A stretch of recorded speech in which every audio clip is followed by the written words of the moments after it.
The Adventure of the Devil's Foot.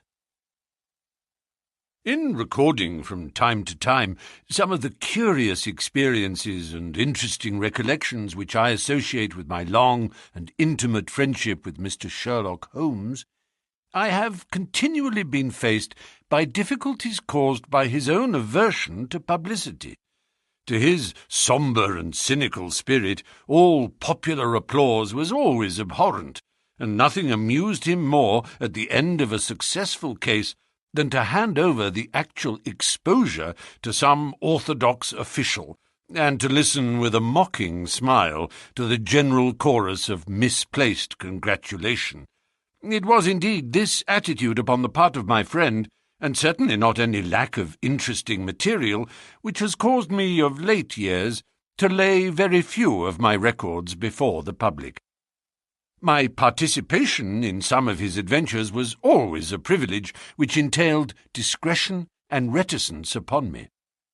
It was, then, with considerable surprise that I received a telegram from Holmes last Tuesday. He has never been known to write where a telegram would serve, in the following terms: "Why not tell them of the Cornish horror? Strangest case I have handled."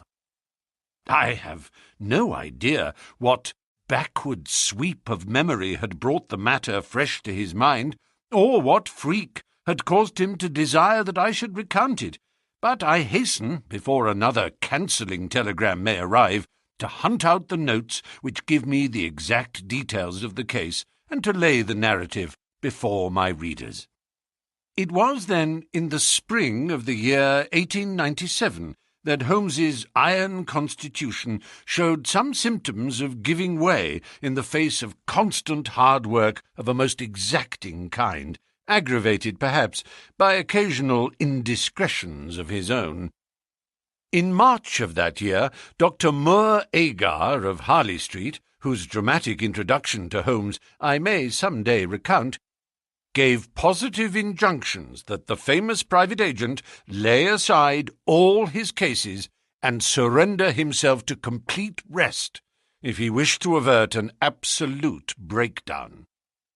The state of his health was not a matter in which he himself took the faintest interest, for his mental detachment was absolute, but he was induced at last, on the threat of being permanently disqualified from work, to give himself a complete change of scene and air. Thus it was, in the early spring of that year, we found ourselves together in a small cottage near Poldhu Bay, at the further extremity of the Cornish peninsula. It was a singular spot, and one peculiarly well suited to the grim humour of my patient.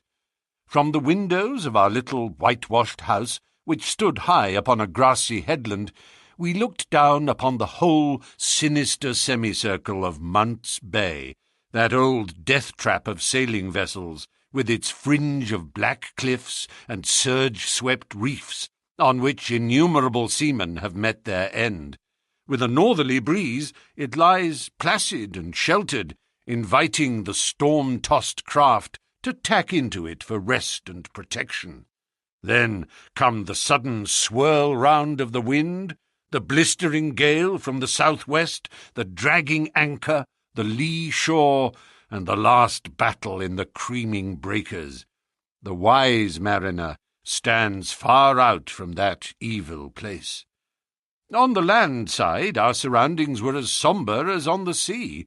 It was a country of rolling moors, lonely and dun-coloured, with an occasional church tower to mark the site of some old-world village. In every direction upon these moors there were traces of some vanished race which had passed utterly away, and left as its sole record strange monuments of stone, irregular mounds which contained the burned ashes of the dead, and curious earthworks which hinted at prehistoric strife. The glamour and mystery of the place, with its sinister atmosphere of forgotten nations, appealed to the imagination of my friend, and he spent much of his time in long walks and solitary meditations upon the moor. The ancient Cornish language had also arrested his attention, and he had, I remember, conceived the idea that it was akin to the Chaldean, and had been largely derived from the Phoenician traders in tin. He had received a consignment of books upon philology, and was settling down to develop this thesis, when suddenly, to my sorrow, and to his unfeigned delight, we found ourselves, even in that land of dreams, plunged into a problem at our very doors which was more intense, more engrossing, and infinitely more mysterious than any of those which had driven us from London. Our simple life and peaceful, healthy routine were violently interrupted, and we were precipitated into the midst of a series of events which caused the utmost excitement not only in Cornwall, but throughout the whole west of England. Many of my readers may retain some recollection of what was called at the time the Cornish horror, though a most imperfect account of the matter reached the London press. Now, after 13 years, I will give the true details of this inconceivable affair to the public. I have said that scattered towers marked the villages which dotted this part of Cornwall. The nearest of these was the hamlet of Tredannick Wallace, where the cottages of a couple of hundred inhabitants clustered round an ancient moss-grown church. The vicar of the parish, Mr. Roundhay, was something of an archaeologist, and as such Holmes had made his acquaintance. He was a middle-aged man, portly and affable, with a considerable fund of local lore. At his invitation we had taken tea at the vicarage, and had come to know also Mr. Mortimer Tregennis, an independent gentleman who increased the clergyman's scanty resources by taking rooms in his large, straggling house. The vicar, being a bachelor, was glad to come to such an arrangement, though he had little in common with his lodger, who was a thin, dark, spectacled man with a stoop which gave the impression of actual physical deformity. I remember that during our short visit we found the vicar garrulous, but his lodger strangely reticent, a sad-faced, introspective man, sitting with averted eyes, brooding apparently upon his own affairs. These were the two men who entered abruptly into our little sitting-room on Tuesday, March the 16th, shortly after our breakfast hour, as we were smoking together, preparatory to our daily excursion upon the moors. "Mr. Holmes," said the vicar in an agitated voice, "the most extraordinary and tragic affair has occurred during the night. It is the most unheard-of business. We can only regard it as a special providence that you should chance to be here at the time, for in all England you are the one man we need." I glared at the intrusive vicar with no very friendly eyes, but Holmes took his pipe from his lips and sat up in his chair like an old hound who hears the view halloo. He waved his hand to the sofa, and our palpitating visitor with his agitated companion sat side by side upon it.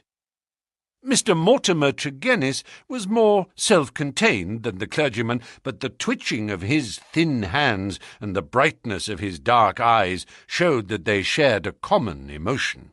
"Shall I speak, or you?" he asked of the vicar. "Well, as you seem to have made the discovery, whatever it may be, and the vicar to have had it second-hand, perhaps you had better do the speaking," said Holmes. I glanced at the hastily clad clergyman with the formally dressed lodger seated beside him, and was amused at the surprise which Holmes's simple deduction had brought to their faces.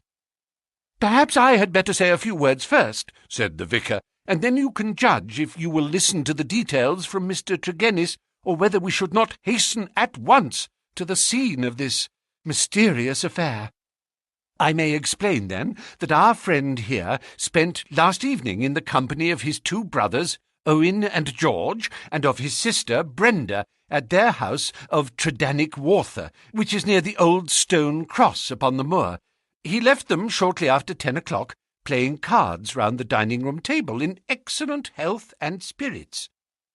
This morning, being an early riser, he walked in that direction before breakfast, and was overtaken by the carriage of Dr. Richards, who explained that he had just been sent for on a most urgent call to Tredannick Walther. Mr. Mortimer Tregennis naturally went with him. When he arrived at Tredannick Walther, he found an extraordinary state of things.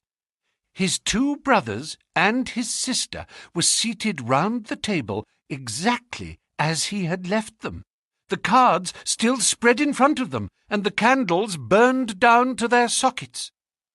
The sister lay back, stone dead in her chair, while the 2 brothers sat on each side of her, laughing, shouting and singing, the senses stricken clean out of them. All 3 of them, the dead woman and the 2 demented men, retained upon their faces an expression of the utmost horror, a convulsion of terror which was dreadful to look upon. There was no sign of the presence of anyone in the house, except Mrs. Porter, the old cook and housekeeper, who declared that she had slept deeply and heard no sound during the night. Nothing had been stolen or disarranged, and there is absolutely no explanation of what the horror can be which has frightened a woman to death and 2 strong men out of their senses. There is the situation, Mr. Holmes, in a nutshell, and if you can help us to clear it up, you will have done a great work." I had hoped that in some way I could coax my companion back into the quiet which had been the object of our journey, but one glance at his intense face and contracted eyebrows told me how vain was now the expectation. He sat for some little time in silence, absorbed in the strange drama which had broken in upon our peace. "I will look into this matter," he said at last.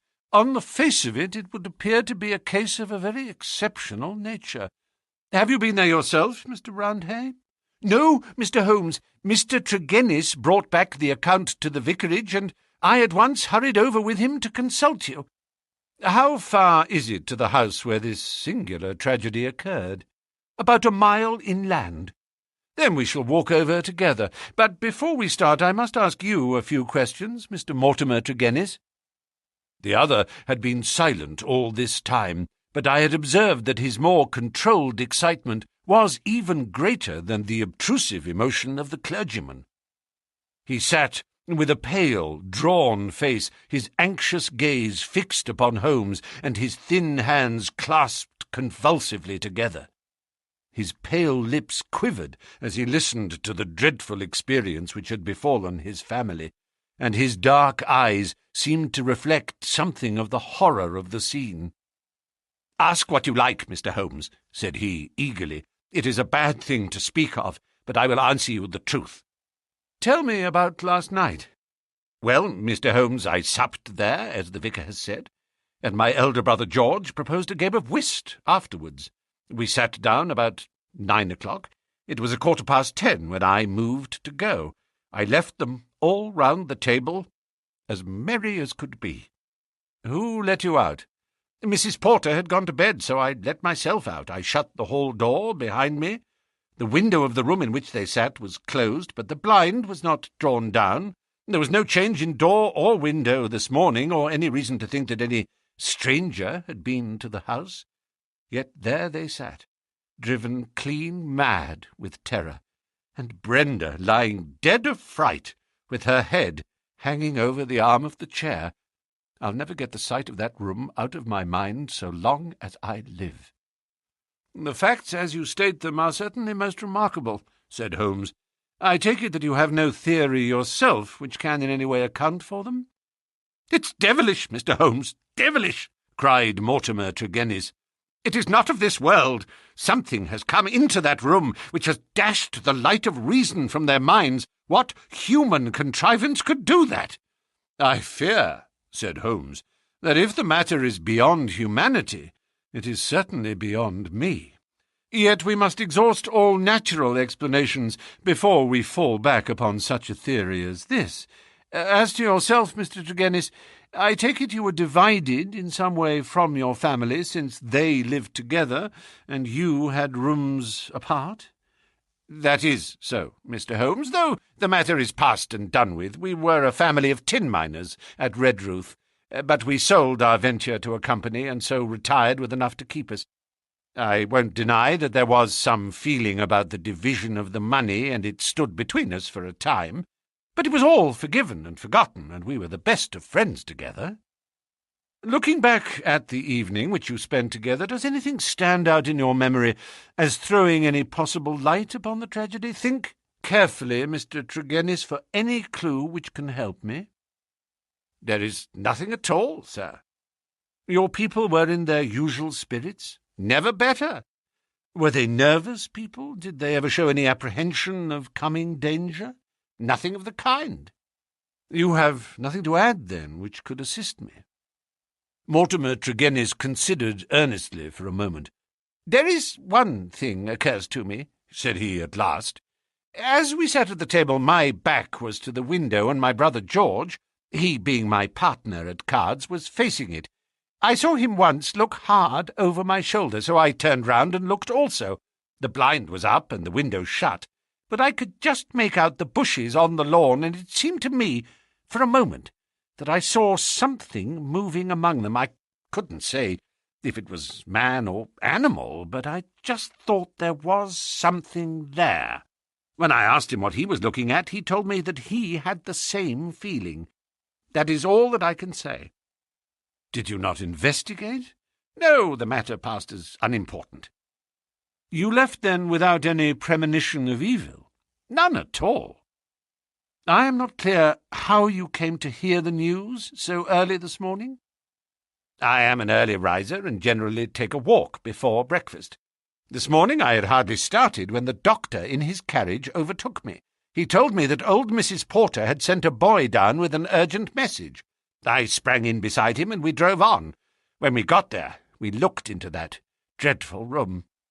The candles and the fire must have burned out hours before, and they had been sitting there in the dark until dawn had broken.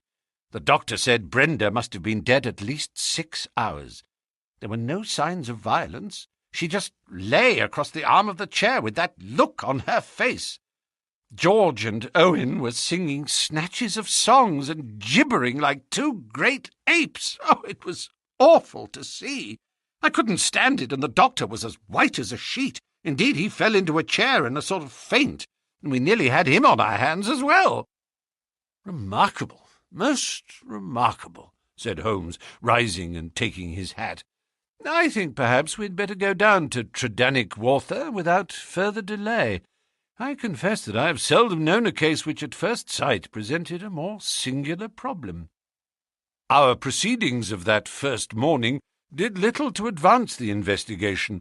It was marked, however, at the outset by an incident which left the most sinister impression upon my mind. The approach to the spot at which the tragedy occurred is down a narrow, winding country lane. While we made our way along it, we heard the rattle of a carriage coming towards us and stood aside to let it pass. As it drove by us, I caught a glimpse, through the closed window, of a horribly contorted, grinning face glaring out at us. Those staring eyes and gnashing teeth flashed past us like a dreadful vision. "My brothers!" cried Mortimer Tregennis, white to his lips. "They are taking them to Helston." We looked with horror after the black carriage lumbering upon its way. Then we turned our steps towards this ill-omened house in which they had met their strange fate. It was a large and bright dwelling, rather a villa than a cottage, with a considerable garden which was already, in that Cornish air, well filled with spring flowers. Towards this garden the window of the sitting-room fronted, and from it, according to Mortimer Tregennis, must have come that thing of evil which had by sheer horror in a single instant blasted their minds. Holmes walked slowly and thoughtfully among the flower plots and along the path before we entered the porch. So absorbed was he in his thoughts, I remember, that he stumbled over the watering-pot, upset its contents, and deluged both our feet and the garden path. Inside the house we were met by the elderly Cornish housekeeper, Mrs. Porter, who, with the aid of a young girl, looked after the wants of the family. She readily answered all Holmes's questions. She had heard nothing in the night. Her employers had all been in excellent spirits lately, and she had never known them more cheerful and prosperous. She had fainted with horror upon entering the room in the morning and seeing that dreadful company round the table. She had, when she recovered, thrown open the window to let the morning air in, and had run down to the lane, whence she had sent a farm lad for the doctor.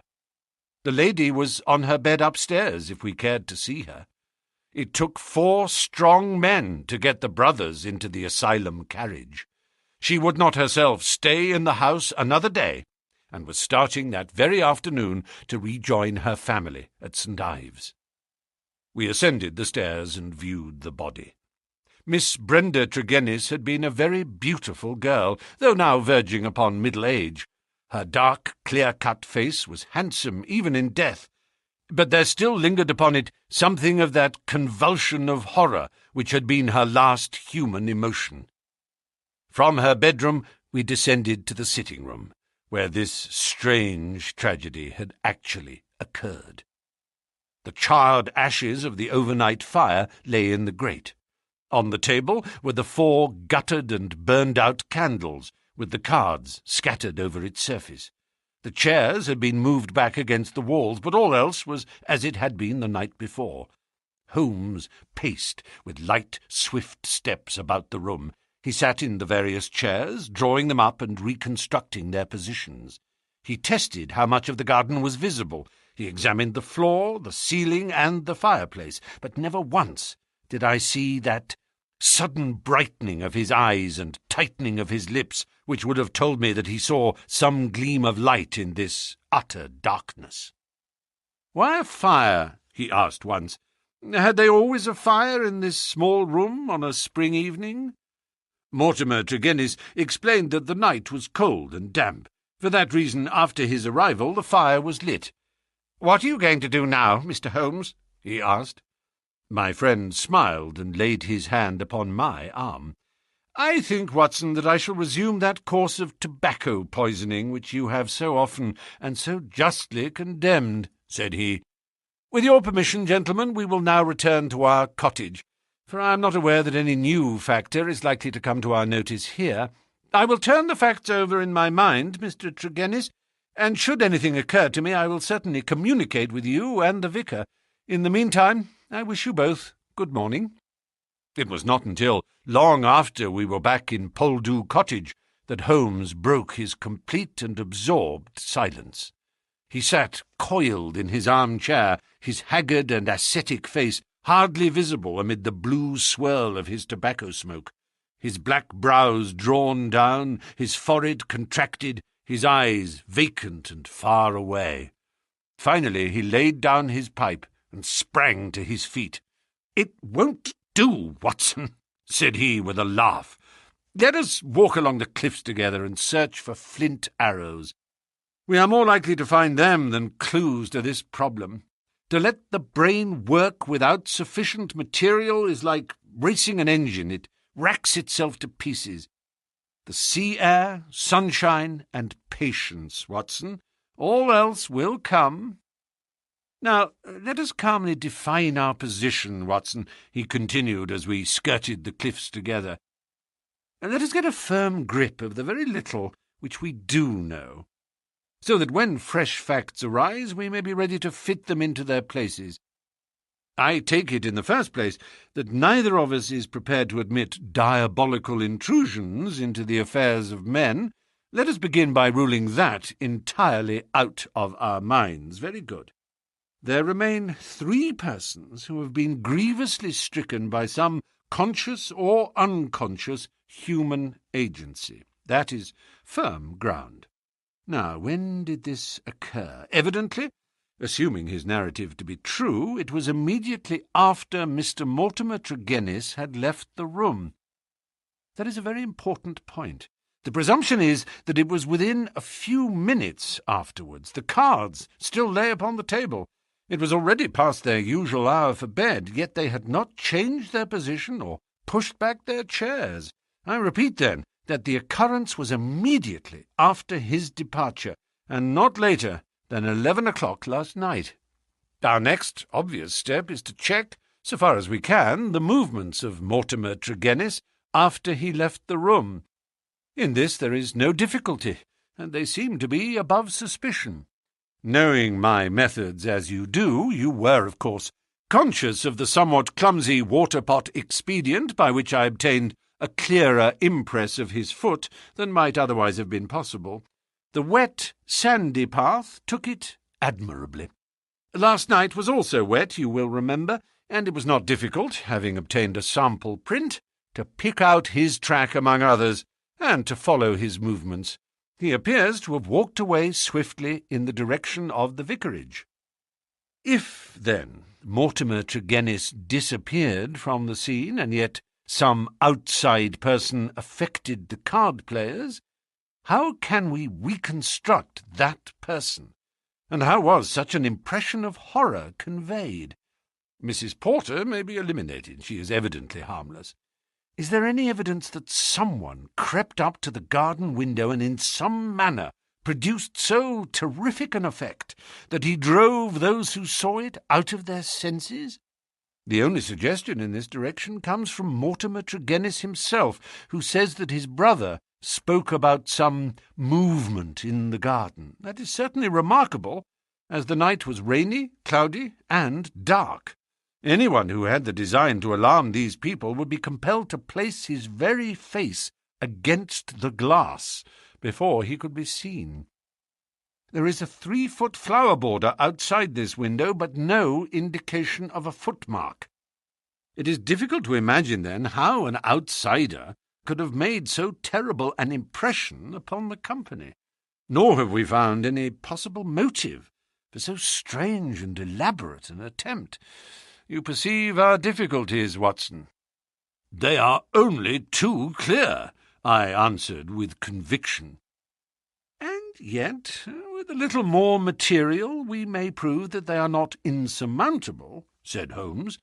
I fancy that among your extensive archives, Watson, you may find some which were nearly as obscure.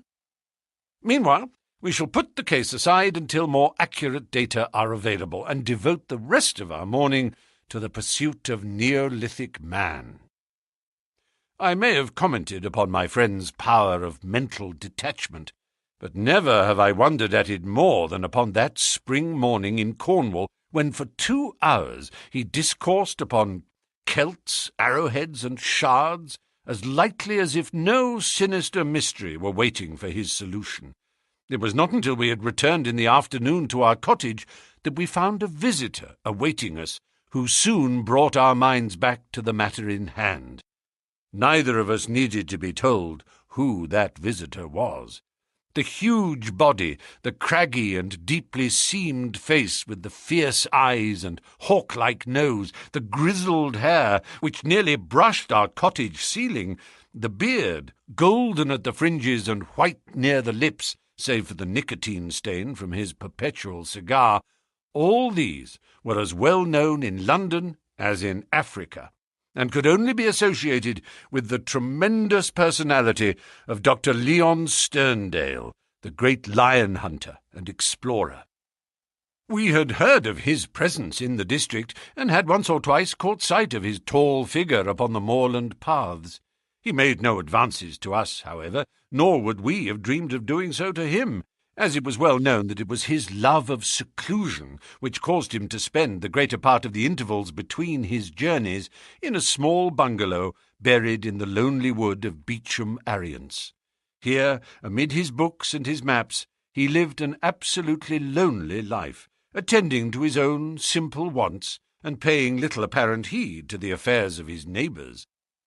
It was a surprise to me, therefore, to hear him asking Holmes in an eager voice whether he had made any advance in his reconstruction of this mysterious episode.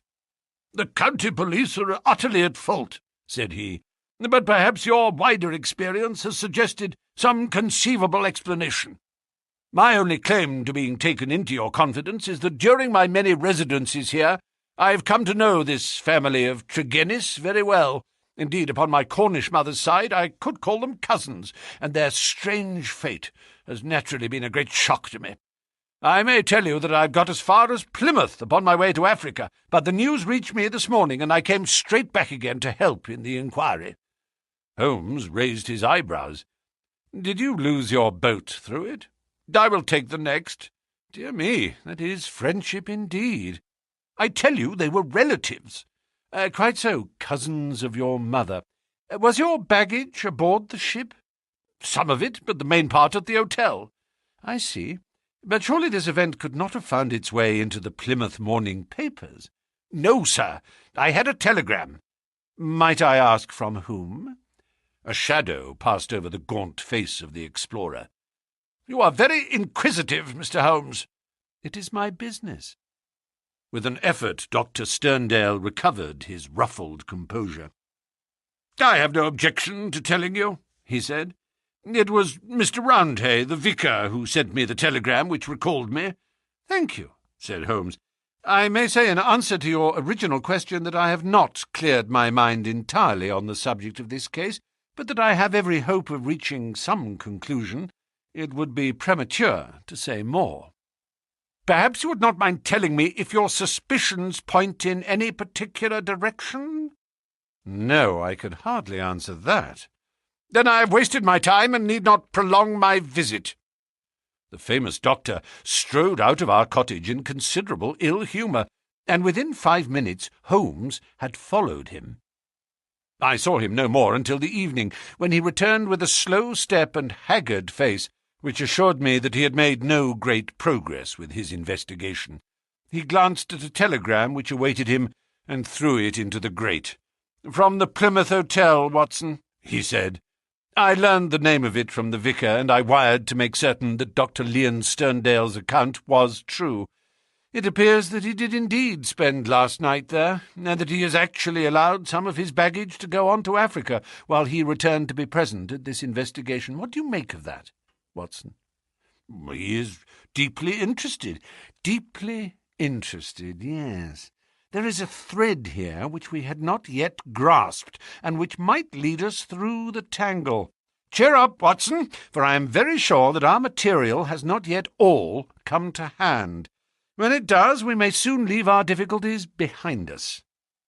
Little did I think how soon the words of Holmes would be realized, or how strange and sinister would be that new development which opened up an entirely fresh line of investigation. I was shaving at my window in the morning when I heard the rattle of hoofs, and, looking up, saw a dog-cart coming at a gallop down the road. It pulled up at our door, and our friend the vicar sprang from it and rushed up our garden path. Holmes was already dressed, and we hastened down to meet him. Our visitor was so excited that he could hardly articulate, but at last, in gasps and bursts, his tragic story came out of him. "We are devil-ridden, Mr. Holmes! My poor parish is devil-ridden!" he cried. "Satan himself is loose in it. We are given over into his hands." He danced about in his agitation, a ludicrous object, if it were not for his ashy face and startled eyes. Finally, he shot out his terrible news. "Mr. Mortimer Tregennis died during the night, and with exactly the same symptoms as the rest of his family." Holmes sprang to his feet, all energy in an instant. "Can you fit us both into your dog-cart?" "Yes, I can." "Then, Watson, we will postpone our breakfast. Mr. Roundhay, we are entirely at your disposal. Hurry, hurry, before things get disarranged."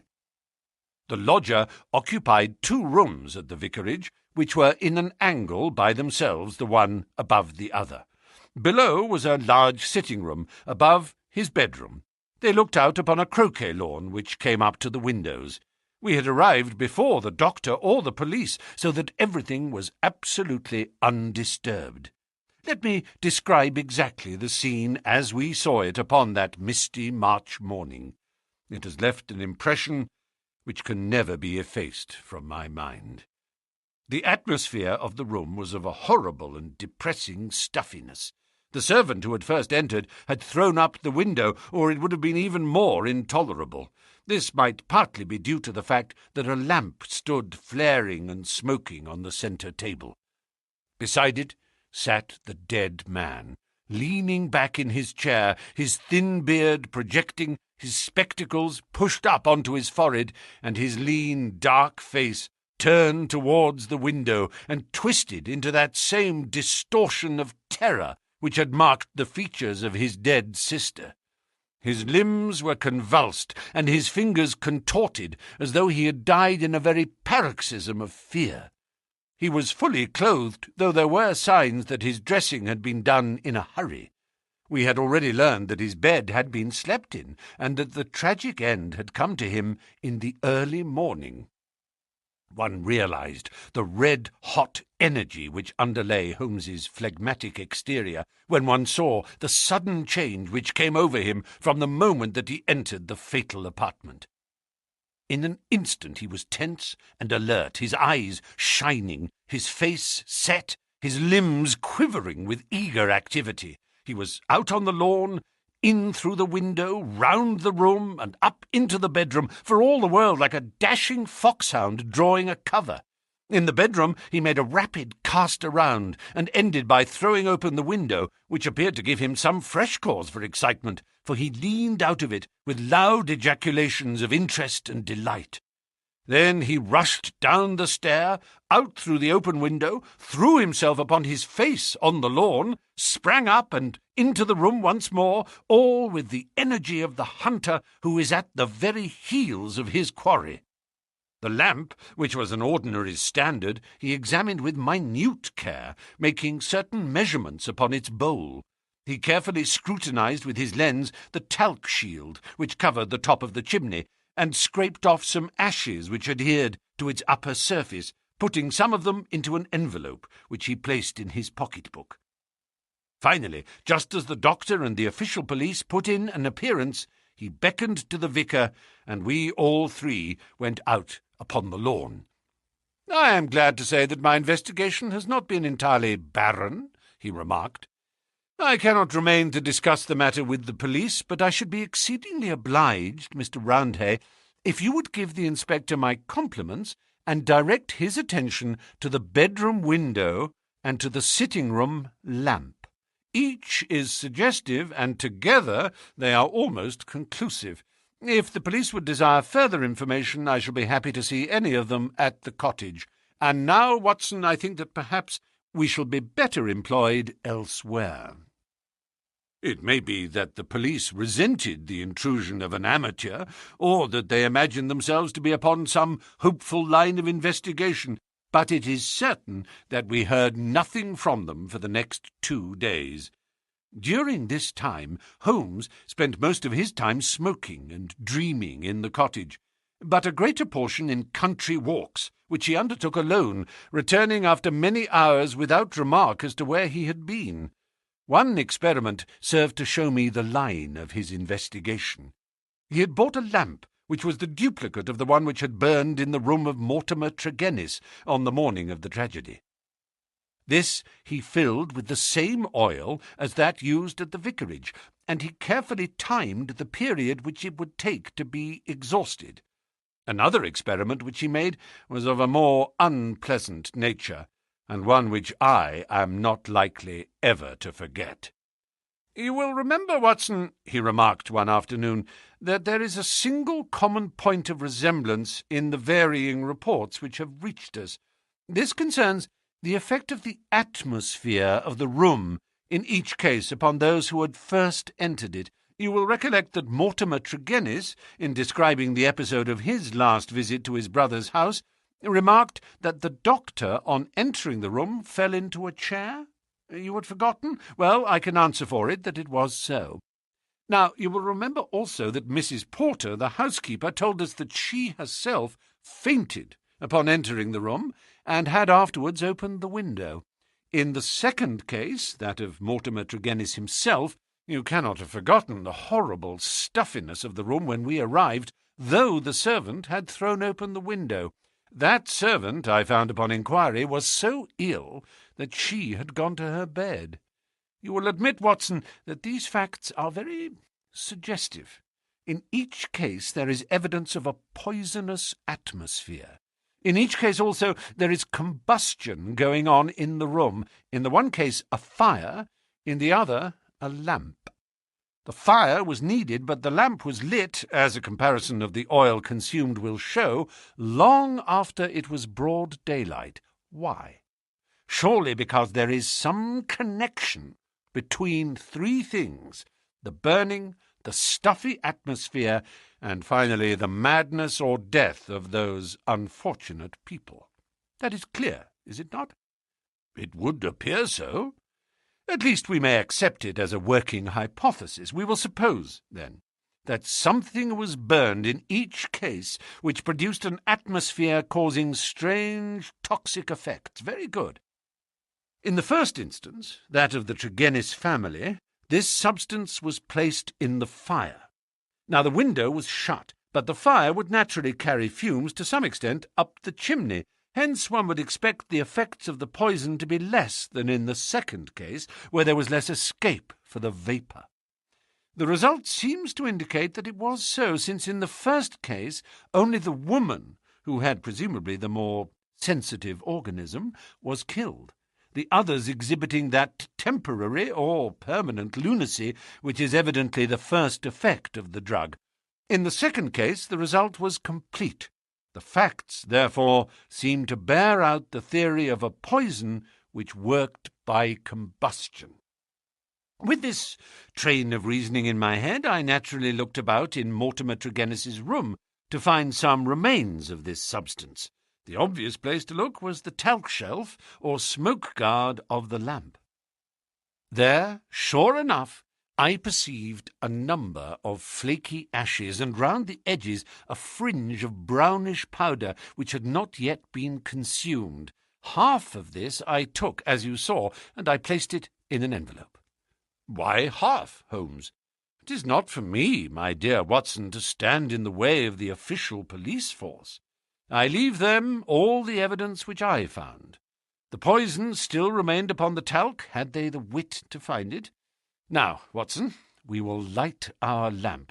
We will, however, take the precaution to open our window to avoid the premature decease of two deserving members of society, and you will seat yourself near that open window in an armchair, unless, like a sensible man, you determine to have nothing to do with the affair.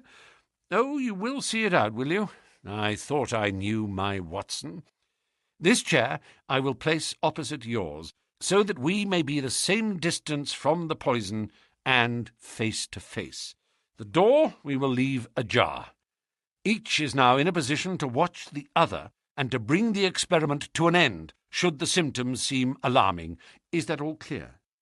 Well then, I take our powder, or what remains of it, from the envelope, and I lay it above the burning lamp. So, now, Watson, let us sit down and await developments. They were not long in coming. I had hardly settled in my chair before I was conscious of a thick, musky odour, subtle and nauseous. At the very first whiff of it, my brain and my imagination were beyond all control. A thick, black cloud swirled before my eyes, and my mind told me that in this cloud, unseen as yet, but about to spring out upon my appalled senses, lurked all that was vaguely horrible, all that was monstrous and inconceivably wicked in the universe. Vague shapes swirled and swam amid the dark cloud bank, each a menace and a warning of something coming, the advent of some unspeakable dweller upon the threshold, whose very shadow would blast my soul. A freezing horror took possession of me. I felt that my hair was rising, that my eyes were protruding, that my mouth was opened, and my tongue like leather. The turmoil within my brain was such that something must surely snap. I tried to scream, and was vaguely aware of some hoarse croak which was my own voice, but distant and detached from myself. At the same moment, in some effort of escape, I broke through that cloud of despair and had a glimpse of Holmes's face, white, rigid, and drawn with horror, the very look which I had seen upon the features of the dead. It was that vision which gave me an instant of sanity and of strength. I dashed from my chair, threw my arms round Holmes, and together we lurched through the door, and an instant afterwards had thrown ourselves down upon the grass plot and were lying side by side, conscious only of the glorious sunshine which was bursting its way through the hellish cloud of terror which had girt us in. Slowly it rose from our souls like the mists from a landscape, until peace and reason had returned, and we were sitting upon the grass, wiping our clammy foreheads and looking with apprehension at each other to mark the last traces of that terrific experience which we had undergone. "Upon my word, Watson," said Holmes at last with an unsteady voice, "I owe you both my thanks and an apology. It was an unjustifiable experiment even for oneself, and doubly so for a friend. I am really very sorry." "You know," I answered with some emotion, for I have never seen so much of Holmes's heart before, "that it is my greatest joy and privilege to help you." He relapsed at once into the half-humorous, half-cynical vein which was his habitual attitude to those about him. "It would be superfluous to drive us mad, my dear Watson," said he. "A candid observer would certainly declare that we were so already before we embarked upon so wild an experiment. I confess that I never imagined that the effect would be so sudden and so severe." He dashed into the cottage, and reappearing with the burning lamp held at full arm's length, he threw it among a bank of brambles. "We must give the room a little time to clear. I take it, Watson, that you have no longer a shadow of a doubt as to how these tragedies were produced?" "None whatever." "But the cause remains as obscure as before. Come into the arbour here, and let us discuss it together. That villainous stuff seems still to linger round my throat. I think we must admit that all the evidence points to this man, Mortimer Tregennis, having been the criminal in the first tragedy, though he was the victim in the second one. We must remember, in the first place, that there is some story of a family quarrel, followed by a reconciliation. How bitter that quarrel may have been, or how hollow the reconciliation, we cannot tell. When I think of Mortimer Tregennis with the foxy face and the small, shrewd, beady eyes behind the spectacles, he is not a man whom I should judge to be of a particularly forgiving disposition. Well, in the next place, you will remember that this idea of someone moving in the garden, which took our attention for a moment from the real cause of the tragedy, emanated from him. He had a motive in misleading us. Finally, if he did not throw the substance into the fire at the moment of leaving the room, who did so? The affair happened immediately after his departure. Had anyone else come in, the family would certainly have risen from the table. Besides, in peaceful Cornwall, visitors did not arrive after 10 o'clock at night. We may take it, then, that all the evidence points to Mortimer Tregennis as the culprit. Then his own death was suicide. Well, Watson, it is on the face of it a not impossible supposition. The man who had the guilt upon his soul of having brought such a fate upon his own family might well be driven by remorse to inflict it upon himself. There are, however, some cogent reasons against it. Fortunately, there is one man in England who knows all about it, and I have made arrangements by which we shall hear the facts this afternoon from his own lips. Ah, he is a little before his time. Perhaps you would kindly step this way, Dr. Leon Sterndale? We have been conducting a chemical experiment indoors, which has left our little room hardly fit for the reception of so distinguished a visitor." I had heard the click of the garden gate, and now the majestic figure of the great African explorer appeared upon the path. He turned in some surprise towards the rustic arbour in which we sat. "You sent for me, Mr. Holmes. I had your note about an hour ago, and I have come. though I really do not know why I should obey your summons." "Perhaps we can clear the point up before we separate," said Holmes. "Meanwhile, I am much obliged to you for your courteous acquiescence. You will excuse this informal reception in the open air, but my friend Watson and I have nearly furnished an additional chapter to what the papers call the Cornish horror, and we prefer a clear atmosphere for the present. Perhaps, since the matters which we have to discuss will affect you personally in a very intimate fashion, it is as well that we should talk where there can be no eavesdropping." The explorer took his cigar from his lips and gazed sternly at my companion. "I am at a loss to know, sir," he said, "what you can have to speak about which affects me personally in a very intimate fashion." "The killing of Mortimer Tregennis," said Holmes. For a moment I wished that I were armed. Sterndale's fierce face turned to a dusky red, his eyes glared, and the knotted, passionate veins started out in his forehead, while he sprang forward with clenched hands towards my companion. Then he stopped, and with a violent effort he resumed a cold, rigid calmness, which was perhaps more suggestive of danger than his hot-headed outburst. "I have lived so long among savages and beyond the law," said he, "that I have got into the way of being a law to myself. You would do well, Mr. Holmes, not to forget it, for I have no desire to do you an injury." "Nor have I any desire to do you an injury, Dr. Sterndale. Surely the clearest proof of it is that, knowing what I know, I have sent for you and not for the police." Sterndale sat down with a gasp, overawed for perhaps the first time in his adventurous life.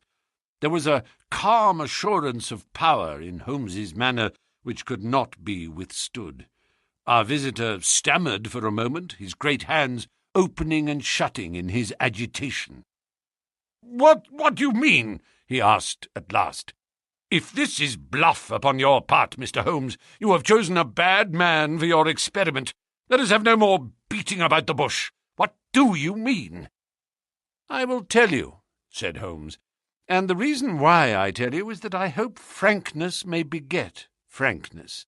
What my next step may be will depend entirely upon the nature of your own defence." "My defence?" "Yes, sir." "My defence against what?" "Against the charge of killing Mortimer Tregennis." Sterndale mopped his forehead with his handkerchief. "Upon my word, you are getting on," said he. "Do all your successes depend upon this prodigious power of bluff?" "The bluff," said Holmes sternly, "is upon your side, Dr. Leon Sterndale, and not upon mine. As a proof, I will tell you some of the facts upon which my conclusions are based. Of your return from Plymouth, allowing much of your property to go on to Africa, I will say nothing save that it first informed me that you were one of the factors which had to be taken into account in reconstructing this drama. I came back. I have heard your reasons, and regard them as unconvincing and inadequate. We will pass that. You came down here to ask me whom I suspected. I refused to answer you. You then went to the vicarage, waited outside it for some time, and finally returned to your cottage." "How do you know that?" "I followed you." "I saw no one." "That is what you may expect to see when I follow you. You spent a restless night at your cottage, and you formed certain plans, which in the early morning you proceeded to put into execution. Leaving your door just as day was breaking, you filled your pocket with some reddish gravel that was lying heaped beside your gate." Sterndale gave a violent start and looked at Holmes in amazement. "You then walked swiftly for the mile which separated you from the vicarage. You were wearing, I may remark, the same pair of ribbed tennis shoes which are at the present moment upon your feet. At the vicarage you passed through the orchard and the side hedge, coming out under the window of the lodger Tregennis. It was now daylight, but the household was not yet stirring. You drew some of the gravel from your pocket, and you threw it up at the window above you. Sterndale sprang to his feet. "I believe that you are the devil himself," he cried. Holmes smiled at the compliment. It took 2 or possibly 3 handfuls before the lodger came to the window. You beckoned him to come down. He dressed hurriedly and descended to his sitting-room. You entered by the window. There was an interview, a short one, during which you walked up and down the room. Then you passed out and closed the window, standing on the lawn outside, smoking a cigar and watching what occurred. Finally, after the death of Tregennis, you withdrew as you had come. Now, Dr. Sterndale, how do you justify such conduct, and what were the motives for your actions? If you prevaricate or trifle with me, I give you my assurance that the matter will pass out of my hands forever." Our visitor's face had turned ashen grey as he listened to the words of his accuser. Now he sat for some time in thought, with his face sunk in his hands. Then, with a sudden impulsive gesture, he plucked a photograph from his breast pocket and threw it on the rustic table before us. "That is why I have done it," said he. It showed the bust and face of a very beautiful woman. Holmes stooped over it. "Brenda Tregennis," said he. "Yes, Brenda Tregennis," repeated our visitor. "For years I have loved her. For years she has loved me. There is the secret of that Cornish seclusion which people have marvelled at. It has brought me close to the one thing on earth that was dear to me. I could not marry her, for I have a wife who has left me for years, and yet whom, by the deplorable laws of England, I could not divorce. For years Brenda waited. For years I waited. And this is what we have waited for." A terrible sob shook his great frame, and he clutched his throat under his brindled beard. Then, with an effort, he mastered himself and spoke on. "The vicar knew. He was in our confidence. He would tell you that she was an angel upon earth. That was why he telegraphed to me, and I returned. What was my baggage or Africa to me when I learned that such a fate had come upon my darling? There you have the missing clue to my action, Mr. Holmes." "Proceed," said my friend. Dr. Sterndale drew from his pocket a paper packet and laid it upon the table. On the outside was written Radix Pedis Diaboli, with a red poison label beneath it. He pushed it towards me. "I understand that you are a doctor, sir. Have you ever heard of this preparation?" "Devil's foot root? No, I've never heard of it." "It is no reflection upon your professional knowledge," said he, "for I believe that, save for one sample in a laboratory at Buda, there is no other specimen in Europe. It has not yet found its way either into the pharmacopoeia or into the literature of toxicology. The root is shaped like a foot, half human, half goat-like, hence the fanciful name given by a botanical missionary. It is used as an ordeal poison by the medicine men in certain districts of West Africa, and is kept as a secret among them. This particular specimen I obtained under very extraordinary circumstances in the Ubangi country." He opened the paper as he spoke, and disclosed a heap of reddish-brown, snuff-like powder. "Well, sir?" asked Holmes sternly.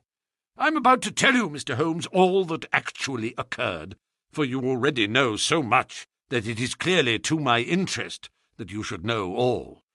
I have already explained the relationship in which I stood to the Tregennis family. For the sake of the sister, I was friendly with the brothers. There was a family quarrel about money which estranged this man Mortimer, but it was supposed to be made up, and I afterwards met him as I did the others. He was a sly, subtle, scheming man, and several things arose which gave me a suspicion of him, but I had no cause for any positive quarrel. One day, only a couple of weeks ago, he came down to my cottage, and I showed him some of my African curiosities. Among other things, I exhibited this powder, and I told him of its strange properties, how it stimulates those brain centres which control the emotion of fear, and how either madness or death is the fate of the unhappy native who is subjected to the ordeal by the priest of his tribe. I told him also how powerless European science would be to detect it. How he took it, I cannot say, for I never left the room, but there is no doubt that it was then, while I was opening cabinets and stooping to boxes, that he managed to abstract some of the devil's foot root. I remember how he plied me with questions as to the amount and the time that was needed for its effect, but I little dreamed that he could have a personal reason for asking. I thought no more of the matter until the vicar's telegram reached me at Plymouth. This villain had thought that I would be at sea before the news could reach me, and that I should be lost for years in Africa. But I returned at once. Of course, I could not listen to the details without feeling assured that my poison had been used. I came round to see you on the chance that some other explanation had suggested itself to you, but there could be none. I was convinced that Mortimer Tregennis was the murderer, that for the sake of money, and with the idea, perhaps, that if the other members of his family were all insane, he would be the sole guardian of their joint property, he had used the devil's foot powder upon them, driven 2 of them out of their senses, and killed his sister Brenda, the one human being whom I have ever loved, or who has ever loved me. There was his crime. What was to be his punishment? Should I appeal to the law? Where were my proofs? I knew that the facts were true, but could I help to make a jury of countrymen believe so fantastic a story?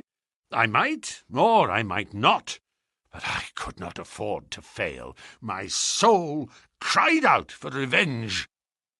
I have said to you once before, Mr. Holmes, that I have spent much of my life outside the law, and that I have come at last to be a law to myself. So it was even now. I determined that the fate which he had given to others should be shared by himself. Either that, or I would do justice upon him with my own hand. In all England there can be no man who sets less value upon his own life than I do at the present moment. Now I have told you all. You have yourself supplied the rest. I did, as you say, after a restless night, set off early from my cottage. I foresaw the difficulty of arousing him, so I gathered some gravel from the pile which you have mentioned, and I used it to throw up to his window. He came down and admitted me through the window of the sitting-room. I laid his offence before him. I told him that I had come both as judge and executioner.